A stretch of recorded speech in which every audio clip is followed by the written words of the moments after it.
আজকে আপনাদের সাথে টমেটো সালাদ বানানো শেয়ার করব। তো প্রথমে এখানে আমি কাঁচামরিচ কুচি এবং পেঁয়াজ কুচি নিয়ে নিয়েছি। তো এই দুইটা প্রথম আমি একটু হালকা করে মেখে নেব। মেখে নেওয়ার পর এখানে আমি এখন কিছুটা লবণ অ্যাড করব। স্বাদ মতো লবণ দিয়ে এটাকে আবার আমরা কিছুক্ষণ ভালোভাবে মেখে নেব।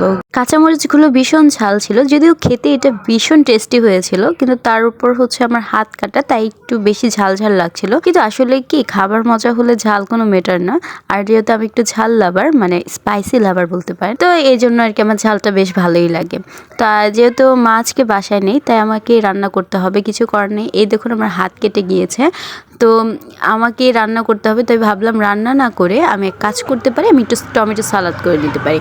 তো এই যে ছিল, এখানে টমেটোগুলো দিয়ে দিচ্ছি। এই জন্য ভাবলাম যে কাঁচা মরিচ দিয়ে শুধু মুরগির মাংস খাওয়ার থেকে আমি একটু টমেটো সালাদ করে নিই। এই জন্য টমেটো সালাদ করলাম, একটু হুট করে মাথায় চলে আসলো আর কি।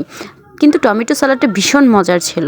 তো এখন এই পর্যায়ে হচ্ছে আমি এখানে তেল দিয়ে নেব, সরিষার তেল দিয়ে নেব, এটা পরিমাণ মতো, যে যতটুকু পছন্দ করেন আপনারা পরিমাণ মতো সরিষার তেল দিয়ে নেবেন। তো সরিষার তেল দেওয়ার পর এটা আর কিছুক্ষণ মেখে নেব। মেখে সুন্দরভাবে মেখে নিয়ে তারপর হচ্ছে এটা আমরা সার্ভ করব।